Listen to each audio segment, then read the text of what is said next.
The story begins in a quiet village. An irritable old woman demands that the protagonist give her more medicine. Magna Grace tells her he already gave her enough potions for a month, so she should still have some left. The woman angrily replies that she has already used them all. She argues that his medicine is basically free since he collects the ingredients from the village, and accuses him of being stingy. Magna tries to explain that using too many potions can cause side effects. However, she snaps back, saying she knows her own body better and only used them because she needed them. She also accuses him of treating her like a child. Irritated, he reluctantly agrees and hands her another month's supply. She snatches it angrily and storms off. As the village's only alchemist, Magna serves a population with an average age of 60, brewing potions mainly for the elderly. He glances around and notices his clinic is crowded again. Most of them are not even sick and simply come to talk, as he is the only young person around. He asks an old woman named Yona if she is feeling well. She replies that she is fine, but mentions that last week's storm damaged her roof and asks him to repair it again.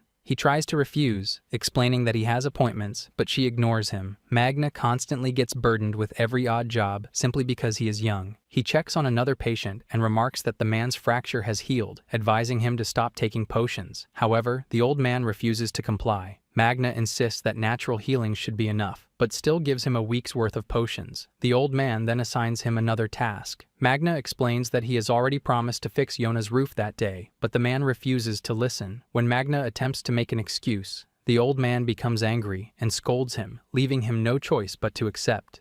The scene shifts to the forest, where Magna gathers materials until a monster suddenly charges at him. He swiftly draws his gun and shoots it down. He is also responsible for dealing with monsters that threaten the village. His weekdays are consumed by medical duties, while his weekends are spent completing villagers' tasks, leaving him without even a moment of personal time. By the time he finishes, he realizes he has not even had lunch. He assumes his dinner will be the bread and dried meat he missed earlier, but it is gone. He suspects Mr. Yagu ate it, as the man often pretends to be senile when it suits him. Magna sighs and decides to gather more materials before sleeping, despite his growing hunger. He admits to himself that his life is far from easy. There is always too much to do, and in a dying village where payments are made through bartering, he cannot even save money. Moreover, the elderly treat his efforts as something natural, offering not even a single word of gratitude.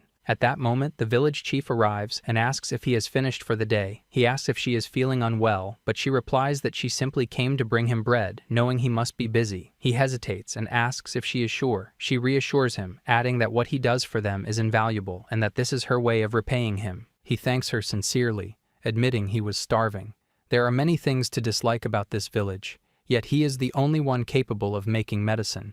Without him, the village would fall apart, so he resolves to keep doing his best. As long as there is someone who can say thank you, he believes he can endure. Later, he wakes up in the middle of nowhere, surprised that he fell asleep outside. He realizes he must leave before he catches a cold. Upon returning to the village, he notices something suspicious. He sees the chief speaking with a masked man who is inspecting potions. The chief demands payment, and Magna realizes those bottles are the ones he distributed to the villagers. The man asks if 3.5 million is sufficient, but the chief replies that she knows the true value of the medicine and threatens to cancel the deal. The man quickly apologizes and raises the offer to 5 million. He comments that producing such high-quality potions in such a short time requires remarkable talent. The chief laughs and remarks that while their alchemist's hands may be skilled, his mind is not. She claims that a loaf of bread and a simple thank you are enough to make him work endlessly. Magna cannot believe he has been manipulated, and he runs away. Inside the carriage, one man wonders where they are sourcing the materials used to create such potions. Another casually suggests they might just be using pebbles and grass, but he is immediately ridiculed. The man calls him a fool and explains that everything has resistance to magic, and delicate techniques like alchemy can easily be repelled. Therefore, they rely on substances with extremely low magical resistance, known as magical ingredients. These materials are exceptionally rare, and the Alchemist Guild maintains a strict monopoly over them, allowing them to appear on the market only on rare occasions. Still, he shrugs it off, remarking that none of it matters as long as they continue making money. Back with Magna, disbelief overwhelms him as he realizes he has been deceived. If that is the case, he now understands why the potions were running out so quickly. As an unaffiliated alchemist with no ties to the guild, if his creations enter the market, he will face punishment. Worse, he has unknowingly been turned into an accomplice. He feels lost, uncertain of what to do, and the situation weighs heavily on him. He reflects that he endured everything only because the village depended on him. At that moment, his gaze falls upon a necklace. The scene shifts. A priestess praises him, calling him a genius. She advises that when he grows older, he must leave the village and travel to a city. With his talent, she believes he could even join the guild, urging him not to waste his potential. He responds that he only wanted to help her, but she gently replies that it is more than enough. She encourages him to value himself more and insists that his future must not be sacrificed. She expresses confidence that he will one day discover what he truly desires, and he agrees. Manga ultimately decides to leave the village. As he travels, uncertainty clouds his thoughts, as he has no connections and no clear plan for what lies ahead. Suddenly, a cry for help reaches his ears. Upon investigating, he discovers a horde of goblins surrounding a carriage. Two girls are struggling to fight them off. One of them, Lucia, remarks that the goblins seem endless, while the other, Liz, responds that they should have abandoned the wagon and escaped. Lucia argues that if they fail to protect the cargo, they will not receive payment. Liz questions whether money is truly more important than her life. A man urgently warns Lucia to stay alert, but before a goblin can strike her, Manga intervenes and eliminates it.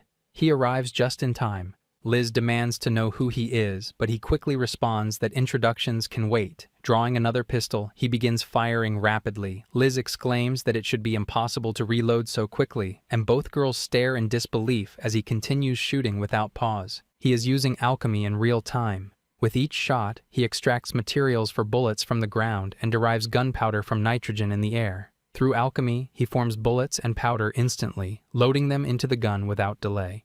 Having been forced to practice alchemy in a village lacking proper magical ingredients, he trained himself to convert anything into usable material. He forces alchemy to function even without ideal resources, creating what he calls ultra-low-cost alchemy. He recalls his master's words and reveals that this technique resembles gold transmutation. The goblin leader grows enraged as it witnesses the massacre. The bullets appear ineffective against it, and Lucia urgently warns Manga to retreat. Just before the creature can strike him, Manga calmly declares that the bullets embedded within it will merge with the iron in its blood. In the next instant, the creature is pierced from within and collapses. Liz and Lucia stare in shock, unable to comprehend what they have witnessed. Manga turns to the man and asks if he is all right. The man responds gratefully, acknowledging that he truly saved them. Liz urges Lucia to stand up, snapping her out of her daze. Manga notices their injuries, gathers nearby flowers, and transforms them into healing potions. The man watches in amazement. Liz expresses her gratitude and offers payment, but Manga declines, explaining that he is unlicensed. Lucia gently grabs his hand and insists that he at least allow her to thank him properly. He finds himself captivated by her smile. In that moment, he remembers his original purpose. He wanted to make people smile, and that is why he chose alchemy. He resolves that once he reaches the city, he will present himself to the guild, become a proper alchemist, and use his abilities to help others. The man remarks that they have encountered a remarkably skilled alchemist and asks if Manga is heading toward the main town. Our alchemist confirms that he intends to obtain his alchemist license there. The man replies that they are traveling in the same direction and, although it may not fully repay the debt, offers to take him along. Manga accepts with gratitude. Lucia comments that with him around, she will not need to worry about monsters. Liz quickly reminds her that they are the ones responsible for protecting the carriage, prompting Lucia to make a playful expression. Back at the clinic, the villagers begin causing a commotion, complaining to the chief that Manga is nowhere to be found. They report that all his belongings have vanished. The chief curses under her breath, realizing he has discovered their exploitation, and fled. A man anxiously asks what they should do next, insisting they cannot return to their former life of poverty. The chief coldly declares that he cannot have gone far and orders them to find him and drag him back. She incites them with harsh words, and the villagers, filled with anger, vow to retrieve him. They justify their actions by insisting that caring for one's elders is his duty, convinced that he will not escape them. Meanwhile, Manga finally arrive at the town of Kremlin and stand before the Alchemist Association building. Lucia gazes at it in awe and remarks that it is huge. The man explains that the association earns most of its wealth by selling potions. He adds that Manga is fortunate, as a recruitment exam is currently being held. Manga feels confused, and the man elaborates that there are rumors about a shortage of alchemists due to a war unfolding in the West. Manga recalls that even the black market trader had mentioned something similar. He expresses his gratitude for bringing him here. The group cheers him on, confidently insisting that he will pass.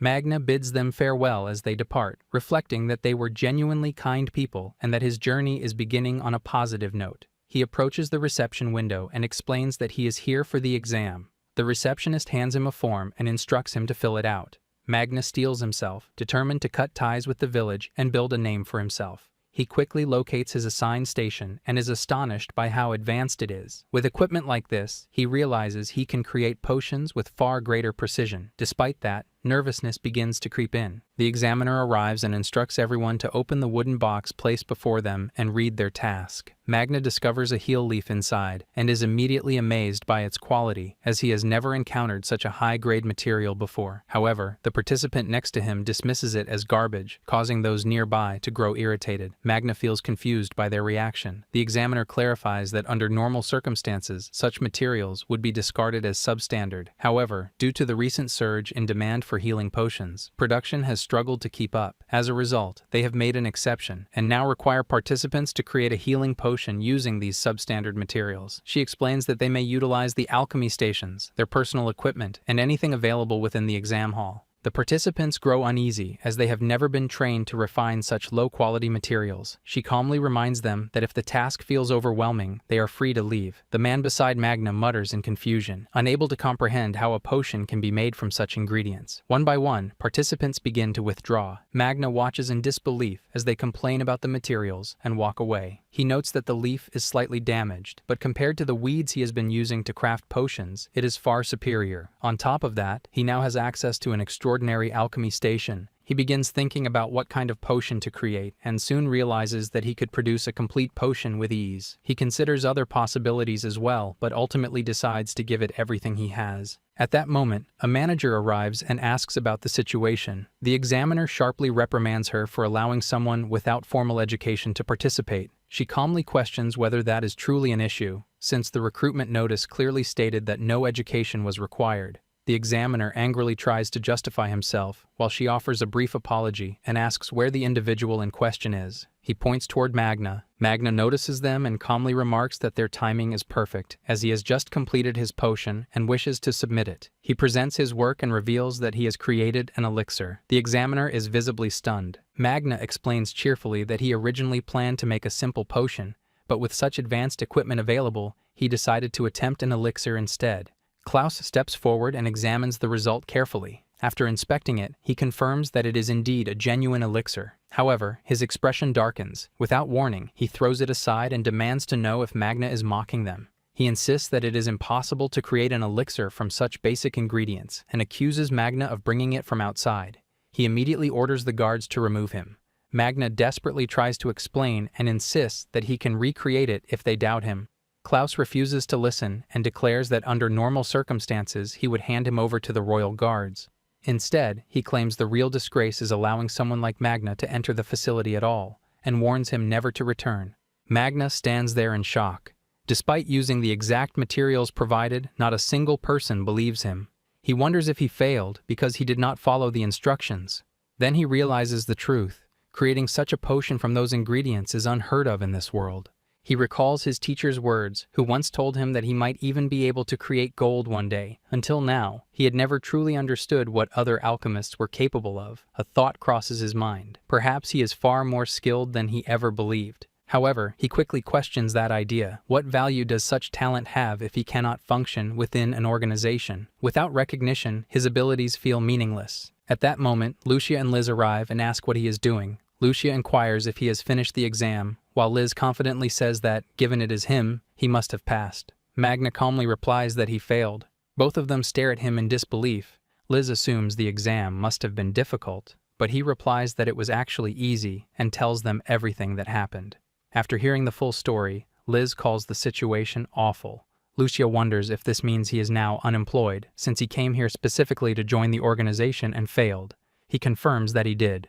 Without hesitation, Lucia suggests that he should become an adventurer. Magna looks at her in confusion, while Liz questions what she is suggesting. Lucia explains that he is reliable, and besides, spending time together would be more enjoyable. Liz quickly apologizes, realizing they spoke without considering his feelings. Magna responds that she might be right, and admits he was being foolish.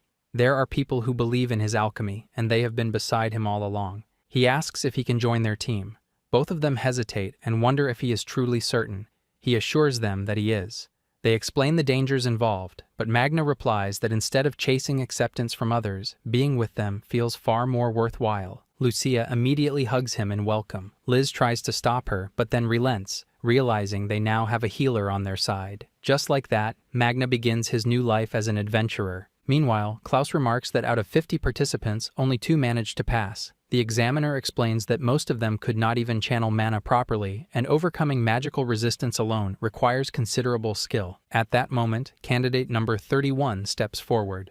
The examiner reminds them that they had instructed all failed participants to leave, but the girl insists that the man who stood next to her did not cheat. She admits that she could not believe it at first, but with alchemy more precise than anything she had ever seen, he created an elixir using only the materials provided during the exam. She explains that the situation became chaotic, leaving her no chance to speak earlier. Klaus dismisses the claim as absurd and begins listing the known materials required to create an elixir. He insists that no alternative method exists, and declares that such claims sound like fraudulent tales of turning stones into gold. Determined to prove his point, he announces that he will expose the truth. He activates a magical artifact known as the Sand of Time, intending to reverse the state of the potion and restore it to its original materials. By doing so, he believes they will confirm whether Magna cheated. However, to everyone's astonishment, the contents revert into a simple, healing leaf. Klaus freezes in disbelief. He questions whether he made an error during his analysis, as he is certain it was a genuine elixir. He then wonders if there is a flaw in the Sand of Time itself, but immediately rejects that idea, knowing it was created by his own professor.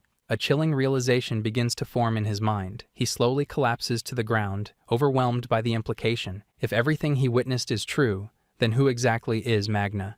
Adventurers are individuals who accept requests from civilians, and at times, even from the kingdom. They handle a wide range of tasks, including escorting VIPs, slaying monsters, exploring dungeons, and occasionally assisting with simple household chores. The nature of their work is extremely diverse. Magna joins Lucia and Liz in the guild Cat's Paw and begins his life as an adventurer. Lucia and her companions are still beginners, and their guild rank stands at 1 star, so they are unable to take on high-profile assignments. Their very first task involves helping with harvesting at an orchard. Lucia proudly shows Magna how much she has gathered and wonders if it would be all right to eat one. Liz immediately objects, but the farmer reassures them that it is perfectly fine. Lucia lights up with excitement, and the farmer explains that this year's harvest has been excellent, so they are free to eat as much as they like. Magna joins in without much hesitation. The scene shifts to earlier. At first, he stays cautious, thinking the job might be suspicious, but nothing unusual happens.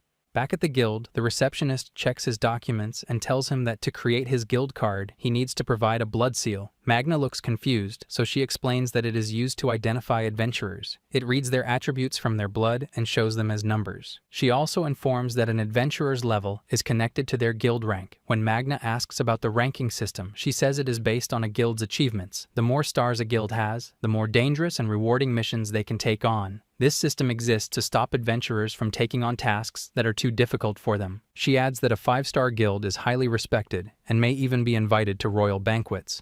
On average, it takes more than 10 years to earn even 1 star, so she advises him to be patient and keep working hard. Magna says it sounds like a long journey ahead. They finish the registration process, and she tells him it will take about 10 days to prepare his guild card. She assures him that he will be notified when it is ready. Magna thanks her and confirms that everything is complete. He then checks if there are any good requests available. He notices that they have not had much success. Lucia mentions that with only 1 star, there are barely any well-paying jobs available. Liz remarks that they cannot afford to be selective and then turns to Magna, wondering if he is truly comfortable being part of their guild. She points out that someone with his abilities could easily join a higher-ranked guild. Magna reassures her that it does not bother him, as he chose to become an adventurer because they invited him. He then wonders if his presence is causing them any trouble. Lucia quickly denies it and praises him for being incredibly reliable. At that moment, she excitedly announces that she has found an amazing request. Liz looks over the details and realizes that it is another harvesting job. Magna immediately grows suspicious, thinking it sounds too questionable. Lucia points out that the reward is 50 times greater than what they earned from their previous escort mission, calling it unbelievable. Magna admits that it is unusually high and turns to Liz for her opinion. She replies that it is an incredible opportunity and insists they should accept it. Magna stares at them in disbelief and wonders if they are seriously considering this. He argues that every line in the request seems suspicious. Lucia responds by questioning what he means, noting that it clearly states the job is completely legitimate. Magna counters that any job that needs to emphasize its legitimacy is already questionable. Liz admits she understands his concern, but believes that shady requests would not pass through the guild's system. She glances at the receptionist for confirmation, and the receptionist assures them that every request undergoes identity verification. Lucia, now fully convinced, declares that they are definitely taking the job. Back in the present, Magna reflects that although he had his doubts, everything appeared to have gone smoothly. He still carries unpleasant memories from rural villages, but this place feels different, filled with younger people. Perhaps it will not carry the same atmosphere. The farmers express their gratitude to the adventurers for their assistance. Before they leave, the farmers suggest that they visit the village chief's house to report their completion, mentioning that a delicious apple pie is waiting for them. Lucia immediately agrees without hesitation, but Liz politely refuses, saying that the reward they have already received is more than sufficient. Lucia becomes irritated and insists that they should accept it since it is being offered sincerely. Even the farmers encourage them not to hold back, and Lucia urges everyone to hurry. Magna eventually agrees. Inside the house, the village chief introduces himself as Zach and thanks them for their help. He mentions that due to the exceptionally large harvest, they lacked sufficient manpower, though he considers it a fortunate problem. Magna questions whether such a generous reward was truly given for such a simple task, and Zach replies that the village has more than enough resources to spare. They serve the apple pie, proudly describing it as their village specialty. Liz and Lucia are instantly captivated by its appearance, while Zach encourages them to enjoy it as a token of hospitality. Magna quietly studies the food and suddenly notices the presence of wolfsbane within it.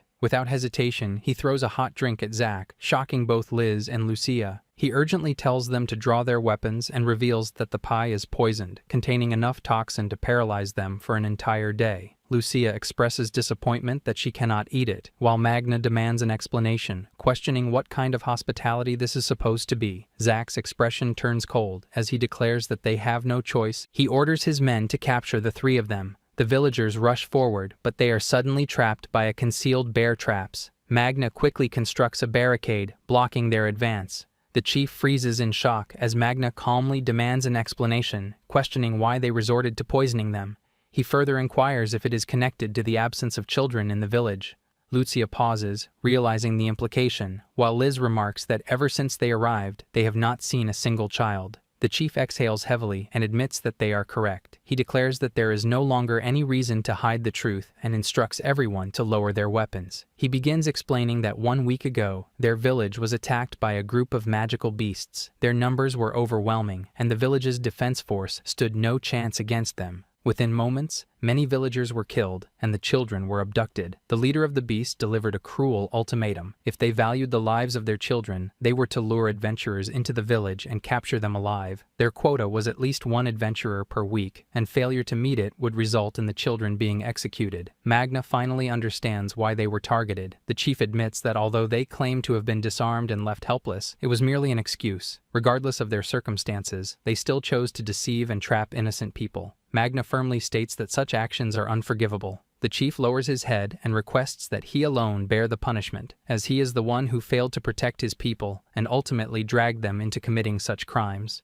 Magna shakes his head and responds that he does not see it that way. He points out that they are the ones who suffered the most and endured the greatest despair. The true culprit is the one who forced them into such a situation. Turning to Lucia and Liz, he declares that he wants to help them. Lucia immediately agrees without hesitation. The chief looks at him in confusion and asks what he intends to do. Magna answers without wavering, defeat the Beastmaster and rescue the children. A villager quickly protests, insisting that it is impossible. He explains that there are at least 20 goblins alone, and in addition to them, there is a massive monster and some kind of demon under the Beastmaster's command. Charging in recklessly would only result in failure, and the children would be killed. Another villager adds that even if they somehow defeat the enemies, rescuing the children would still be nearly impossible. Magna confidently declares that they will end this in an instant with overwhelming force. To achieve that, he states that he will transform them into a true army. Using his alchemy, he gathers materials from the surrounding environment and rapidly begins crafting weapons, armor, and shields. Lucia watches in astonishment as the equipment takes shape.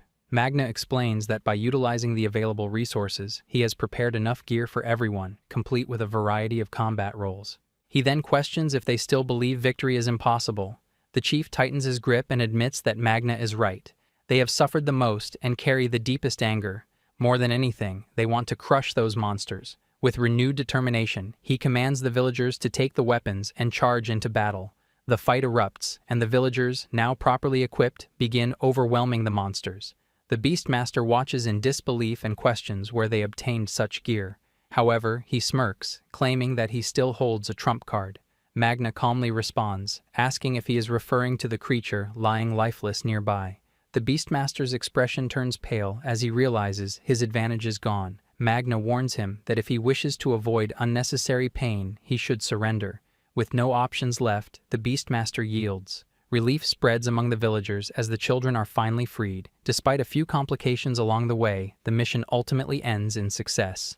At the guild, the receptionist offers a sincere apology. Lucia looks confused and asks what happened. The receptionist explains that she has already received a report from the village chief. She admits that the association's mediation caused unexpected trouble. She assures them that inspection protocols will be strengthened and that legal action will be taken against the chief for misconduct. Lucia casually brushes it off and pretends nothing serious occurred. She says they were simply helping with the harvest when some suspicious men appeared, so they dealt with them. Magna calmly supports her version, confirming that everything happened exactly as she described. Liz adds that perhaps the village chief injured his head somewhere. The receptionist notices that their statements match and concludes that it must be the truth. She decides not to make uncertain claims and promises to handle the situation herself. Lucia quickly changes the subject. Since everything is settled, she asks for their reward, saying she has been eagerly waiting for it.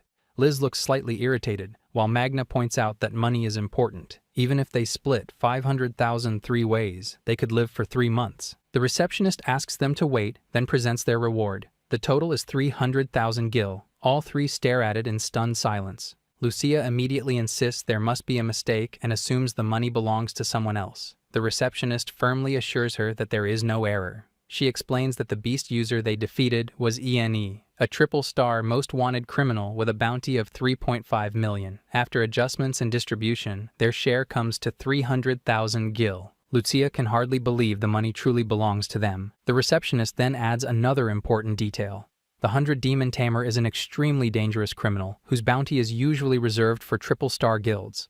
Because of their involvement, their guild has been promoted to triple-star rank through special advancement. The announcement leaves them completely stunned. Later, while having lunch, Lucia excitedly declares that it is time to celebrate Magna's debut as an adventurer. They raise their glasses in a cheerful toast. Lucia beams with excitement, while Magna comments that she sounds like an old man. She laughs it off and announces that she is treating them so they can eat as much as they want. Liz points out that Magna defeated the beast user while she and Lucia barely contributed. He immediately denies this. He explains that he was only able to act freely because they protected the children. Lucia insists they worked just as hard and calls it a shared victory. Magna nudges Liz to say something, and she reluctantly agrees. Lucia then shifts the conversation again. She points out that they are now a triple-star guild, which means they can finally explore dungeons.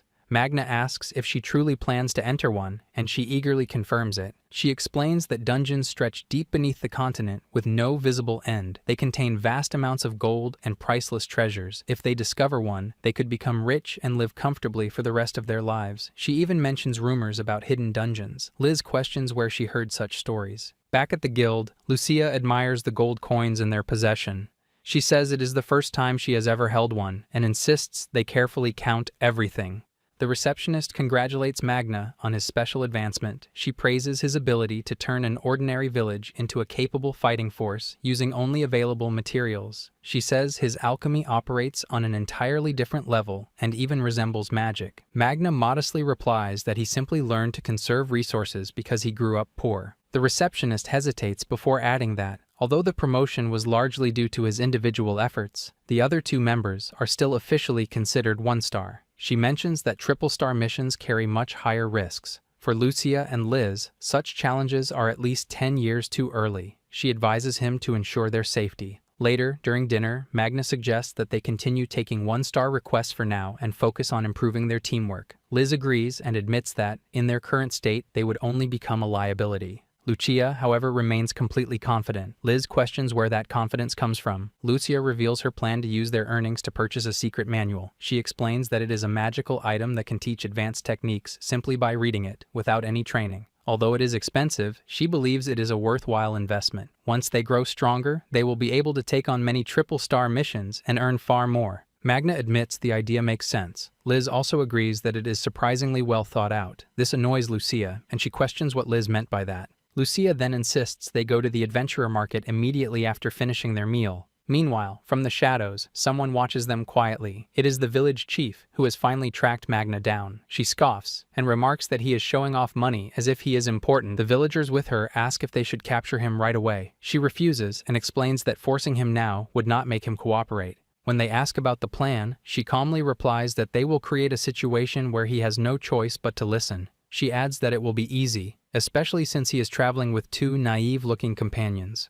The scene shifts to the adventurer market, a bustling business district dedicated to adventurer goods. Along the main street, renowned shops stand in neat rows, displaying high-quality equipment and rare items. In contrast, the narrow alleys behind them conceal shady dealers who trade stolen goods, along with branches of the Adventurers Guild that quietly handle underworld requests. Duel fights and other illicit activities are openly conducted, giving the entire area a dangerous, dungeon-like atmosphere compared to a normal marketplace. Inside the demon tool shop Sasquatch, a well-dressed attendant guides them through the collection and presents the secret manuals. He explains that purchasing both will cost them 2 million.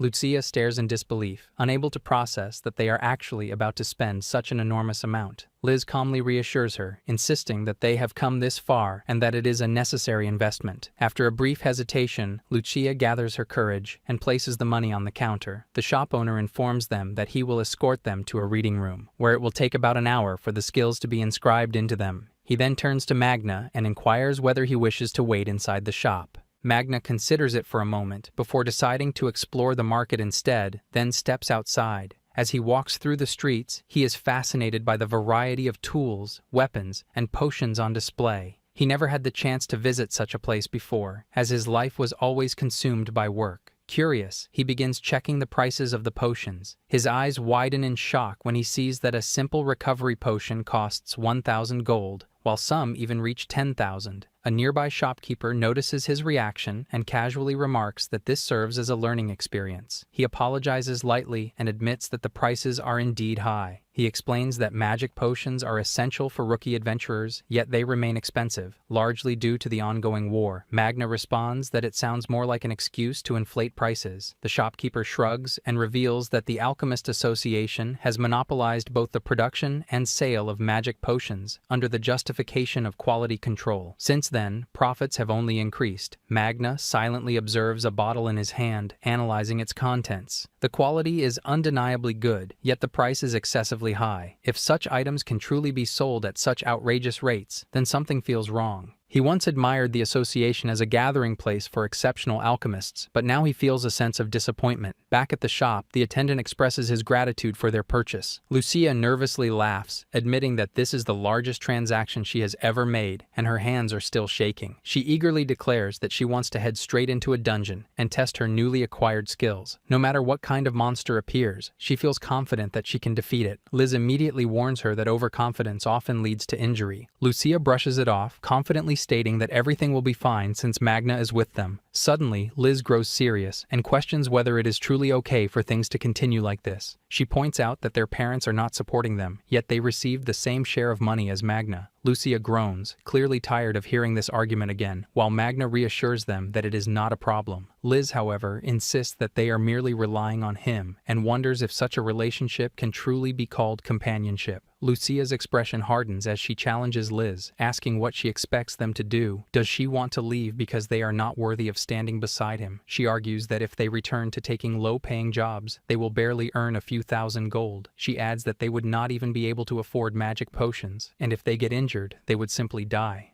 She demands to know if Liz truly wants to go back to that life. Liz tries to respond, telling her not to act spoiled, explaining that choosing how to live is a luxury they cannot always afford. Her voice wavers slightly, revealing her fear. At that moment, an old man suddenly collapses in front of them. Lucia immediately rushes forward and asks what happened. The man weakly requests that they help him reach the alley. Without hesitation, Lucia agrees and calls for Liz to assist. Once inside the alley, Lucia asks if she should call a doctor. The man thanks them and claims that he will be fine once he drinks his medicine. The moment he consumes the potion, his body rapidly regains strength. His frail appearance disappears, his clothes tear apart, and he stands up with overwhelming energy. Lucia and Liz freeze in shock.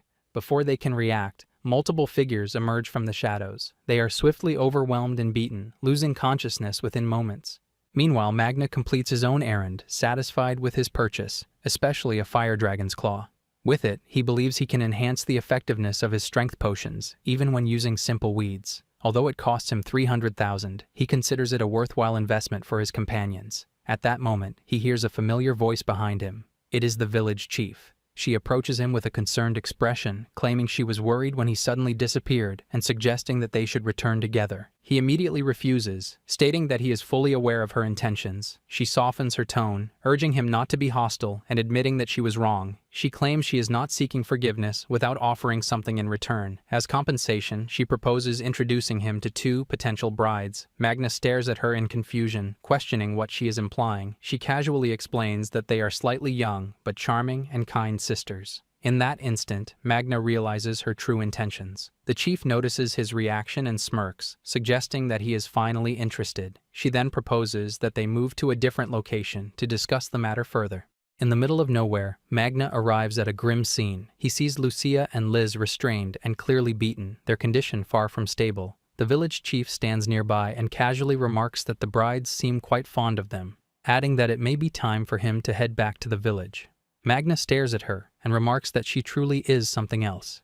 At that moment, the captors grow aggressive, grabbing at the girls and escalating the threat. The chief coldly warns that she will only repeat herself once. He must return to the village and continue producing potions, otherwise she will not guarantee their safety. Frustration builds within Magna as he realizes that he has dragged them into this situation. Above everything else, their safety matters most, so he decides to comply for now. He agrees to return, but demands that Lucia and Liz be released in exchange. Liz immediately refuses, insisting that he should not allow himself to be controlled. One of the men silences her with a punch. She steadies herself and declares that she is fine, urging Magna to fight without worrying about them. Lucia looks at her in disbelief, questioning if she has lost her mind. Liz responds firmly, reminding her that they once said they do not get to choose how they live. They kept depending on others, and now that danger has arrived, they are trying to run away. She questions how that makes them any different from those who tried to exploit Magna. She adds that standing side by side in battle is what truly defines comrades. Lucia falls silent for a moment before understanding dawns on her. She admits she is not good with pain and urges Magna to hurry and save them. Magna recalls the receptionist's earlier warning, and everything finally clicks into place. He realizes he was mistaken all along. The chief grows irritated and orders her men to kill one of them. Before they can act, Magna suddenly fires. Both Lucia and Liz flinch in fear, while the men look around in confusion, assuming it might have been a stray shot. Magna calmly declares that he will leave that side to them. In the next instant, the restraints binding Lucia and Liz shatter, and they break free. Empowered, they launch a counterattack, cutting down the men with overwhelming force, utilizing their newly acquired techniques. The chief watches in confusion, unable to comprehend what just happened. Magna explains that the bullets he fired contained a magical substance known as Fire Dragon's Claw. By using their bodies as a base, he transmuted it within them into a might elixir. She reacts in disbelief, accusing him of using human bodies as ingredients. Magna calmly replies that golden transmutation does not discriminate between materials, something she should already understand. The chief begins laughing, clearly impressed yet obsessed. She declares that his outrageous talent now belongs to her and that she will never allow anyone else to take it. She enhances her own strength using his potions and threatens to drag him back, even if it means severing his limbs. With her power pushed to its peak, she prepares to demonstrate her true strength. She lunges at him with full force. Magna observes calmly, noting that she is finally revealing the power that once earned her the title of the feared 2-star, the Mountain Princess. Yet, he stops her attack effortlessly with one hand. She stares in disbelief, unable to comprehend how easily he blocked it. Magna studies her condition and remarks that she is a problematic patient. Unlike her reckless use, he conducted proper trials and established precise dosage methods. She looks confused, and he explains that he would never distribute something without confirming its safety, especially since his creations are not made from standard materials. He reveals that he tested everything on his own body, pushing himself beyond his limits throughout his growth.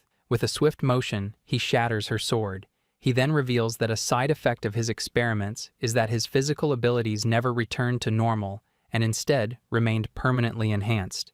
He declares that he has had enough of them. However, allowing someone to die because of his potion would leave a stain he cannot ignore.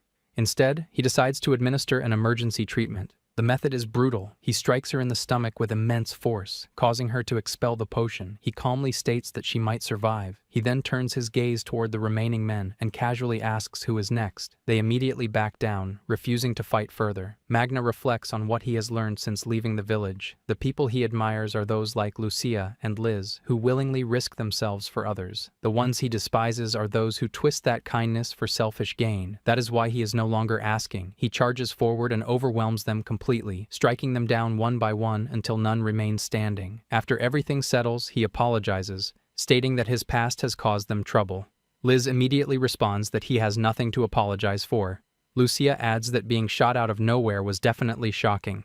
Magna admits that he intended to wait until their safety was ensured before acting, but Liz's provocation forced his hand. Despite everything, he smiles and admits that he is genuinely happy. He had always called them comrades, but deep down, he never truly treated them as equals. That hesitation is why he avoided taking on a 3-star quest. Now, however, he is ready. He declares that they should face it together, as true partners. The three of them share a determined look, excitement building between them. They are ready to aim for something greater, a single chance at fortune. Meanwhile, back at the Alchemist Guild, inside the professor's chamber, Klaus knocks on the door and announces that there was an incident during the temporary recruitment exam. He adds that the matter involves something that will surely capture the professor's interest.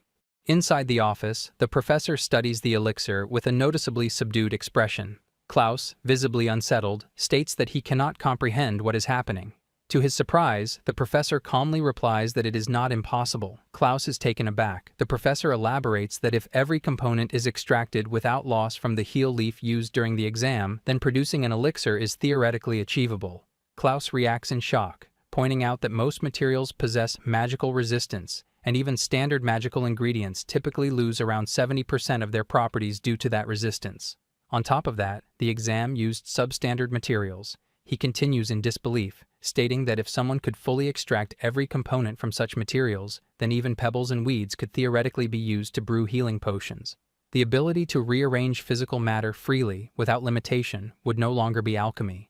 It would be equivalent to divine creation, a force capable of forming life from dust itself. The professor calmly adds that the examinee achieved exactly that. According to his report, Klaus has rejected someone whose skill level is comparable to that of a god. Klaus lowers his head in fear and apologizes. However, the professor suddenly begins to laugh. He remarks that it was an excellent decision. Klaus looks up in confusion. The professor explains that alchemy products retain high market value because they are both useful and rare. If someone could produce pure potions from something as insignificant as weeds, the entire market structure would collapse, along with the authority built upon it. He concludes coldly that the existence of such a godlike alchemist cannot be permitted. He then orders Klaus to contact the underground factions and summon the witch. Elsewhere in the guild, two men discuss recent events. They note that the Cat's Paw Guild has rapidly risen from a single-star rank to triple-star status, a feat that normally takes over a decade even to reach double-star. They mention rumors about the new alchemist in the party, describing him as a monster, though his true abilities remain unclear. Even magical materials are expensive, yet this alchemist is said to turn anything into potions. The conversation ends in disbelief, as they struggle to accept whether the story is real or just a myth. At that moment, the group returns. Lucia complains that there was no treasure at all. Magna calmly replies that this was expected, since the shallow areas have already been thoroughly stripped. Liz adds that thanks to the secret manual, they were still able to handle the dungeon monsters effectively. Lucia suggests investing in better equipment next time and venturing deeper. Liz reminds her that they do not have enough funds for that approach. Magna points out that carrying heavy gear would reduce mobility, and without more members, proper role distribution is impossible. He adds that extended expeditions would also increase risk. Lucia immediately proposes hiring additional members, but Liz quickly reminds her again that they cannot afford it. At that moment, a man approaches and asks if Magna is the rumored rookie. Magna confirms. The man introduces himself as the leader of the Red Hounds and says that even 4-star guild members have recognized Magna's achievements. He thanks him for his time and directly invites him to join the Red Hounds. The sudden offer leaves Magna stunned, and Lucia looks equally confused. Before they can respond, another woman steps forward and interrupts, insisting they should not make decisions without consulting her. She introduces herself as Lilica of the Triple-Star Guild Black Selena and urges Magna to forget the Red Hounds and join her guild instead. She tries to persuade him with charm, hinting that he would receive special treatment if he accepts. Lucia immediately grows irritated, questioning how they dare try to poach him in front of her. The Red Hound's leader responds that Magna's talent far exceeds their current party, and keeping him in a low-tier guild would waste his potential. Lilica agrees and adds that Lucia should behave like a good child and stick to single-star missions. Both Lucia and Liz glare in frustration. Magna finally speaks. He acknowledges their offers but politely refuses. He explains that he became an adventurer to help people. While joining a prestigious guild would bring more opportunities, Lucia and Liz are still the ones risking their lives in missions that barely earn a single coin. He states firmly that he wants to stay with them and is proud to be part of Cat's Paw. Lucia immediately brightens and hugs him tightly, declaring that she loves him and is about to kiss him. Magna's face turns bright red. Liz quickly pulls her away, telling her to stop. Lilica clicks her tongue in annoyance and mutters that men always prefer younger appearances, just like when she was young. The Red Hound's leader glances at her and remarks that she still looks young herself. He then turns back to Magna and says he has found promising companions, though it is unfortunate since they were originally meant to join an upcoming major expedition as part of an advanced team. Magna looks confused. At that moment, the door opens again, and the professor enters. He states that he is here on official business regarding the Cat's Paw Guild. The professor begins by offering a formal apology for Magna's unfair rejection, stating that the responsibility rests entirely on him. He expresses sincere regret for the incident. Magna calmly responds, asking him to raise his head, and assures him that he is not bothered by it. Lucia then asks about the purpose of the request. The professor explains that they would like to invite the members of Cat's Paw to participate in the 38th Grand Exploration, scheduled to begin 1 week from now. Lucia looks confused, prompting him to instruct Klaus to provide further clarification. Klaus explains that the Grand Exploration is a large-scale dungeon excavation organized by the Alchemy Association. Beneath the continent lies a massive dungeon whose full structure remains uncharted. This time, the operation will focus on excavating areas near the deepest known level, referred to as Reach, approximately 80 meters deep. He continues, stating that on the day of the operation, 1-star guilds will be recruited as subcontractors under the 4-star guild Red Hounds. Around 200 adventurers and association personnel will be mobilized. After explaining the structure of the mission, he specifies Cat's Paw's role. They are to conduct a scouting operation, pushing down to the 100-meter depth, farther than anyone has ever reached before. The uncharted region is believed to contain untouched resources and rare loot. Naturally, the mission is extremely dangerous, but it is also considered a noble undertaking that will contribute greatly to humanity's progress. Klaus formally requests their cooperation.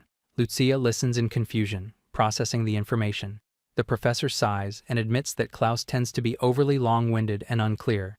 He apologizes for that and restates the request in simpler terms. The Alchemy Association will provide all supplies and manpower, while Cat's Paw will focus on treasure hunting. Any discoveries they make will be properly compensated. He asks if the offer sounds more appealing now. Lucia requests a moment to discuss with her team. After a brief pause, she admits that the offer is extremely tempting. Magna agrees, stating that it is a favorable arrangement. With supply routes secured and a base camp established, conditions that would normally be impossible for just the 3 of them become achievable with a full expedition force. Liz, however, reminds them that they recently experienced trouble from something that also seemed too good to be true. Magna still retains some doubts, but Lucia decides that they should accept the request. She formally agrees to the job.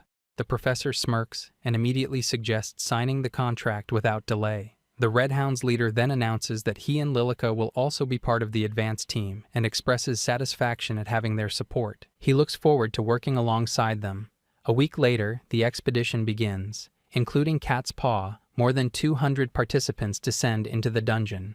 They take the shortest established route through the Labyrinth City, a massive structure extending nearly 300 meters underground, and proceed toward the forward base known as Deet City. At this stage, 1-star adventurers are assigned to transport supplies between the surface and the base camp. Once logistics are secured, those ranked 3 stars and above will advance further into the main operation. Their next objective is the vast subterranean forest that begins around the 400-meter depth, where constant monster assaults must be repelled as they continue their descent. 10 days after entering the dungeon, they finally reach the 80-meter mark known as the Great Dragon's Graveyard. As they cross a ridge, Lucia trembles and questions whether it is even safe. What appears before them is not a bridge, but a formation of massive dragon bones. The Red Hound's leader calmly explains that dragon bones are far stronger than stone bridges. Liz is stunned, unable to believe creatures of that size once existed. He clarifies that they did not exist in their current era, but according to legend, there was an age of dragons hundreds of millions of years ago, and this layer may have once been the surface world. Lucia exhales in exhaustion as they finally set foot on solid ground again. Lilica remarks that the glow moss brought from a previous expedition has spread effectively, ensuring visibility even at ground level. The leader then orders the establishment of a base camp. A perimeter wall must be constructed immediately, and all adventurers are instructed to remain alert, especially against aerial threats. He then addresses the advance team, stating that after a full rest, they will proceed through the cave beyond the dragon's jaw. Their destination is the deepest point ever recorded by humanity, the 928-meter mark known as the Great Abyssal Falls. Beyond that lies completely unexplored territory. He instructs everyone to prepare thoroughly. Magna acknowledges the briefing. Lucia glances toward the entrance and remarks that it gives off an unsettling feeling, as if they are about to be swallowed. From a distance, the professor observes the expedition and asks Klaus about the witch. Elsewhere, in the depths of the unknown, the witch is already in motion. He confirms that she has arrived at the Great Falls.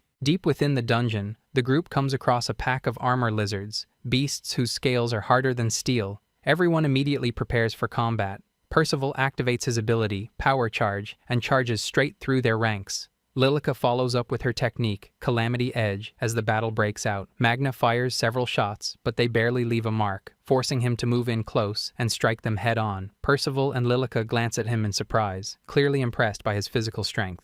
Lucia and Liz struggle to keep pace with the fight. Seeing this, Percival reminds Liz about the manual she studied, explaining that it contains a skill capable of ignoring an enemy's defenses. Liz suddenly recalls it and activates the technique, effortlessly slicing through the lizard's armor. At the same time, Lilica advises Lucia, pointing out that her hesitation is the reason her attacks keep bouncing off. She explains that if Lucia commits fully, her skill will allow her to cut through as well. Lucia takes a steady breath and gathers her resolve before striking with full force. Her first attack barely pierces the scales, but she immediately follows up. As her blades cross, she triggers her skill, and the armor splits cleanly apart. She pauses in disbelief before realizing she has finally succeeded. Percival comments that purchasing those abilities was a wise decision, explaining that the manual they used is considered top tier, something even 5-star guilds depend on.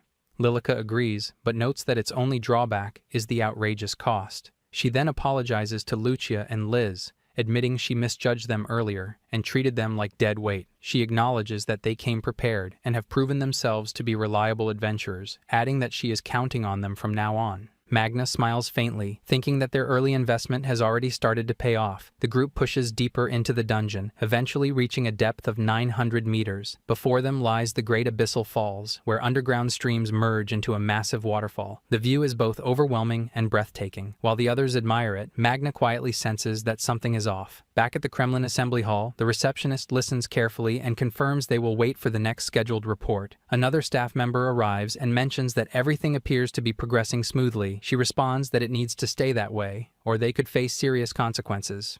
Just then, a man named Tosh enters, delivering the guild cards for last month's new recruits. The receptionist brightens immediately, as they have been anticipating this. Tosh remarks on her excitement, and she explains that a rookie managed to capture a major criminal on his very first assignment, making it a remarkable case. Tosh then brings up a concerning rumor he heard at the port.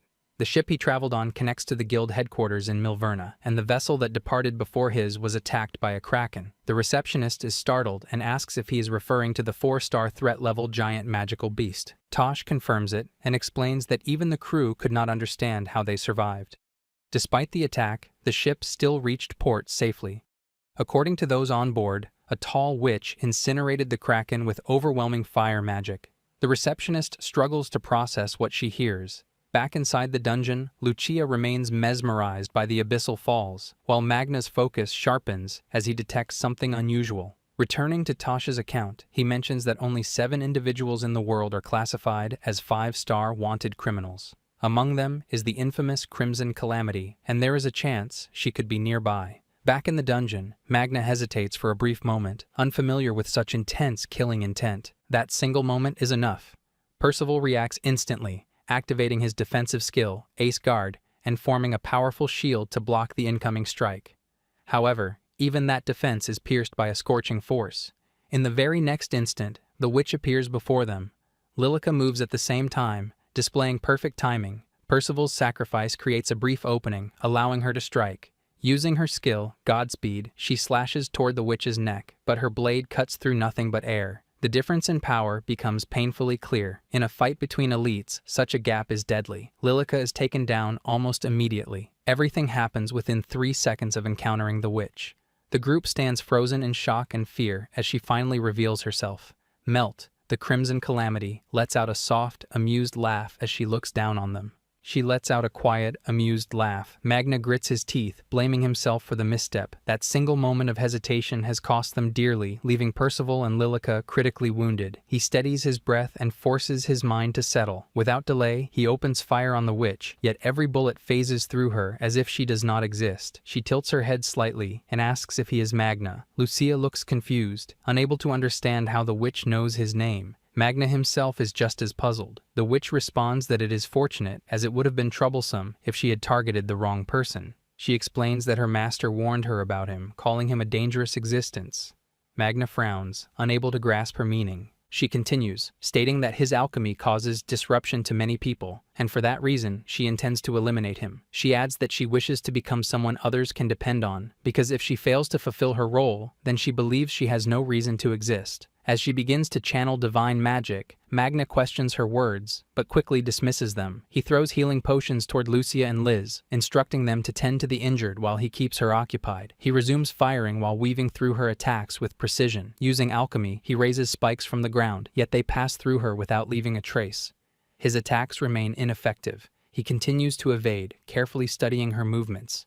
Slowly, the truth becomes clear. His attacks are not simply missing, they are slipping through an illusion. The intense heat surrounding her distorts perception, meaning what they see is not her true position. As long as her magic persists, direct strikes will never land. Understanding this, he shifts his approach.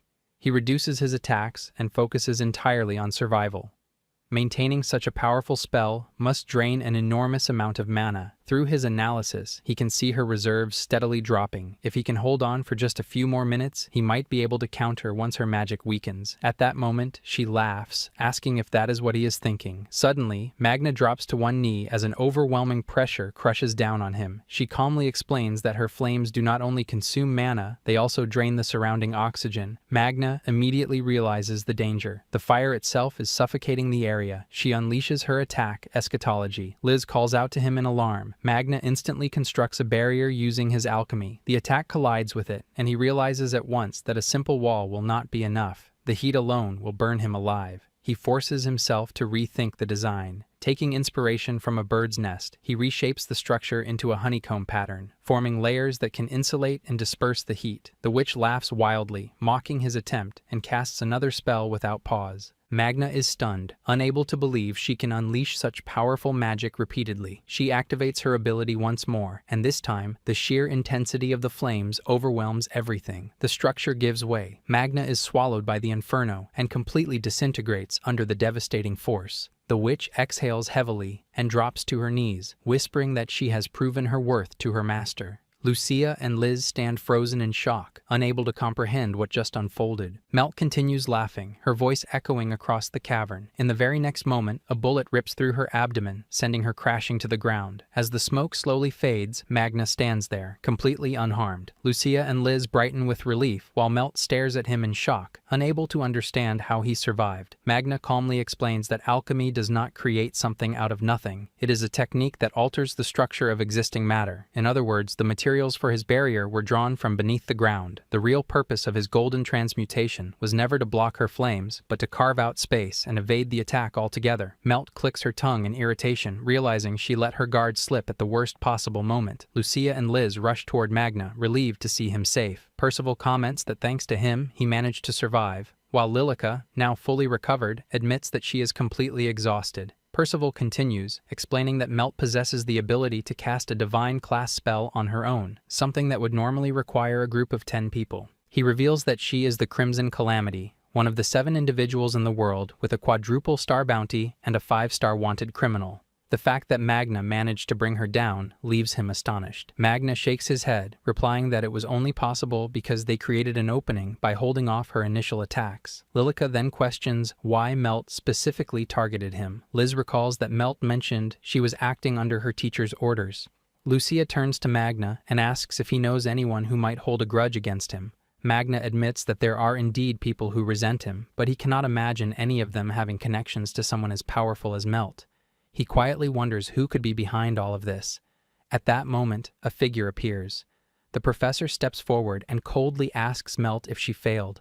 Trembling, she tries to answer, but before she can finish, he cuts her off, stating that he had high expectations for her and is disappointed. Tears begin to fall from her eyes. Percival demands an explanation, while Lilica questions if he is the one who sent the Crimson Calamity. The man calmly confirms it. He explains that his goal was to eliminate a potential threat to the Alchemist Association. Though it seems he overestimated Magna, he continues, analyzing Magna's abilities. He states that Magna's alchemy is nothing more than material transmutation executed with abnormal efficiency. It does not create new laws, nor does it bring something into existence from nothing. It is far from divine. However, even that level of skill makes him dangerous, and for that reason, he must be erased. Lilica rejects his words in anger and launches an attack. She draws her blade and throws it at him while manipulating his shadow to restrict his movement, urging Magna to act. Magna still does not fully understand why he is being targeted, but he refuses to hesitate in the face of clear hostility. He takes aim and fires a purge bullet straight at the professor, destroying his head instantly. Lucia cheers, believing the fight is finally over, but in the next moment, the professor's head regenerates before their eyes. He calmly states that alchemy is a path that leads to godhood, and those who pursue it are seekers of that truth. He introduces himself as Victor Weissman, an alchemist who has mastered biological transmutation. Lucia and Liz freeze in shock. Victor activates his ability, using biological acceleration to form a grotesquely mutated arm. Magna watches in disbelief, realizing that Victor is rewriting the very blueprint of living beings through alchemy. Victor attacks, forcing Percival to activate Ace Guard and create a defensive barrier. In that instant, Percival realizes that Magna is not the real target. Without warning, Victor impales Melt with his transformed arm. She screams in agony as he coldly remarks that she should remain useful until the very end. He then activates another alchemical process, further mutating her body. Magna immediately senses the danger. This transformation has no clear direction, and if it continues to spread uncontrollably, it could consume everything around them. He urgently warns everyone to jump. A violent explosion erupts as the unstable energy detonates. With no time to think, the group is forced to retreat. They leap into the abyss below, escaping the blast as chaos engulfs the battlefield. As they continue falling, Lucia questions why Magna brought Melt with them. He replies that if he had left her behind, she would have died. Liz suddenly notices that the waterfall has disappeared. Lilica explains that the height difference is so extreme that the water has already turned into mist. Percival checks their depth and reveals that they have passed 2,000 meters. They have already fallen more than 1,000 meters from the Great Abyssal Falls, yet the bottom is still nowhere in sight. Magna speaks up, saying he has a plan, but it requires Melt's help. She looks confused, while Lucia questions if he has lost his mind. Magna calmly explains that her allies abandoned her, so she has no reason left to target him. He proposes that they cooperate so both sides can survive. He hands her his last recovery potion, and instructs her that once she regains her strength, she should fire the same magic she used earlier straight into the bottom of the abyss at full power. Lilica immediately calls him insane, pointing out that he is trying to heal someone who just attempted to kill him. Liz also warns him that trusting her is extremely dangerous. Melt stares at him for a moment and quietly asks if he is truly asking for her help, if he genuinely needs her. Magna replies without hesitation that she is the only one he can rely on right now. A faint smirk forms on her lips, and for the first time, she looks genuinely pleased. She tells him to leave it to her. Activating her divine magic, she unleashes eschatology, sending a massive surge of fire deep into the abyss. Magna quickly explains his reasoning. The mist from the waterfall will continue flowing downward along the cavern walls, eventually gathering into a large pool at the bottom. By introducing an immense amount of heat, it will trigger a steam explosion. At that moment, he instructs Percival to use his shield to catch the resulting updraft. Percival immediately understands the strategy and deploys his shield. The blast from below surges upward, halting their fall. Lilica watches in amazement as Magna effectively turns the explosion into a lift. Seizing the moment, Magna orders everyone to leap into a side tunnel carved into the wall. They land safely, exhausted but alive. Magna checks on everyone, asking if they are all right. Liz exhales in relief and confirms that they made it. Percival remarks once again that where there is a will, there is a way. He reveals that they are now at a depth of 4,360 meters, more than 4 times humanity's deepest recorded descent. The thought of climbing back to the surface feels almost impossible. Lilica agrees, but admits that what unsettles her more is the fact that Magna chose to heal Melt. She points out that although they survived this time, Melt is still a 5-star criminal and cannot be trusted. Liz agrees, reminding everyone that she tried to kill Magna without hesitation. Percival nods, suggesting that they need to decide how to handle her moving forward. Melt quietly speaks, asking if she is in the way. She assumes she is, considering everything she has done, and lets out a faint laugh. She then states that it does not matter, as she will be dead soon anyway. Before anyone can react, she steps back and throws herself into the abyss. Everyone is stunned. Magna immediately calls out to her and goes after her, catching her mid-fall. She looks at him in disbelief, unable to understand why he saved her again. Magna, clearly frustrated, demands to know what she was thinking. She responds half-heartedly, saying that she believed she was a burden, so she tried to remove herself. Magna stumbles over his words, telling her that she should value her life more.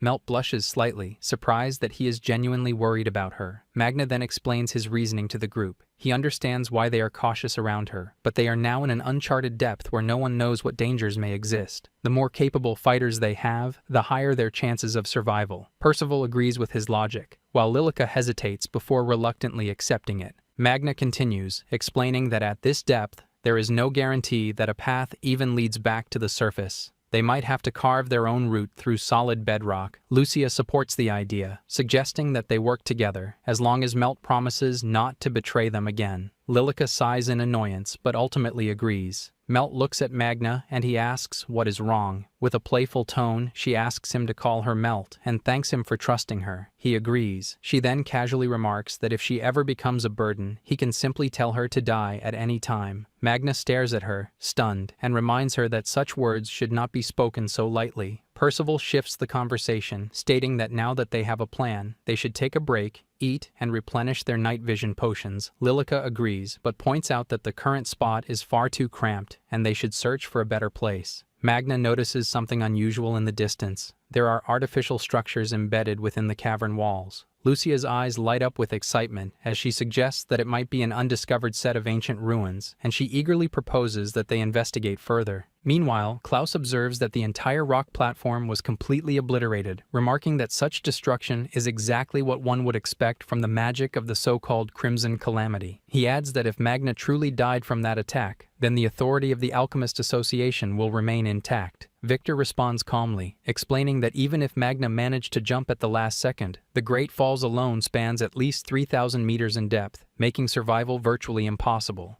Klaus then raises another concern, pointing out that the people waiting back at camp will eventually realize that the advance party has gone missing. If they fail to return, suspicion could easily fall on them. Victor reassures him that he has already prepared a convincing scenario. He explains that the client's curiosity led them to accompany the advance party, but they were nearly devoured by monsters.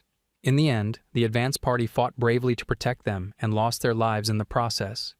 Klaus questions whether such a story would be believable. Even if the Cat's Paw Guild perished, would other guilds truly accept the death of a leader based solely on their word? Victor replies that they only need physical proof. Bringing back a part of the body would be enough. Klaus points out that the body lies at the bottom of the abyss, making that impossible. Victor simply smiles and remarks that they already have suitable material.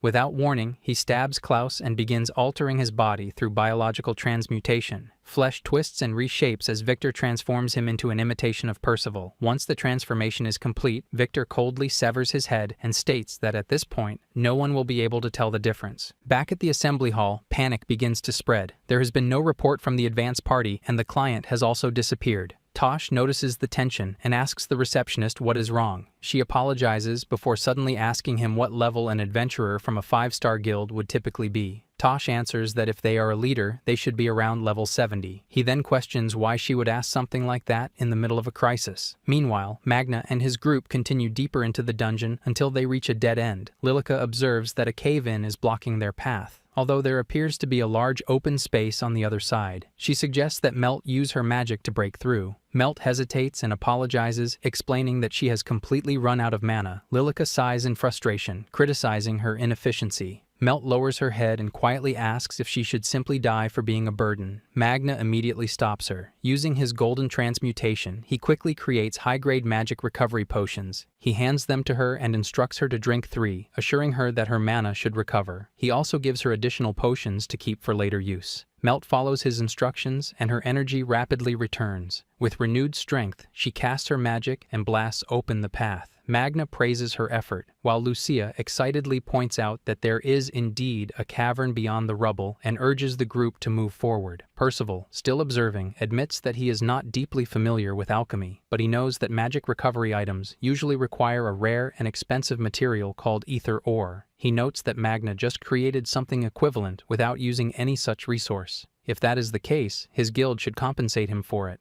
Magna shakes his head and replies that adventurers like him could never afford materials like ether ore. He explains that ether ore forms when ambient magical energy crystallizes. The reason people naturally recover mana over time is because they absorb it through breathing. By using alchemy to compress atmospheric magic into a more efficient form, he can replicate that process without relying on rare materials. That is how he creates his potions, so there is no need to worry about the cost. Percival reflects that most people rely on expensive materials simply because they lack the ability to do what Magna does. Magna agrees and admits that he was shocked himself when he first arrived in the city. He remarks that many alchemists likely focus more on profit than skill, neglecting proper training. He has never had a favorable impression of them, and now that they even attempted to kill him, he fully intends to return the favor once he reaches the surface. Percival considers this deeply and wonders if the issue truly lies only in lack of training. Magical power is essentially a form of military strength, and the amount of usable magic directly influences a nation's power. That is why ether ore is treated as a critical strategic resource. Someone capable of generating not just potions but magic itself without limitation could overturn the balance of the entire world. If such an ability became known, every nation would fight to claim Magna. As they continue walking, something unusual catches their attention. Magna's gaze fixes on it, and his expression changes instantly. Standing before them is a vast, abandoned city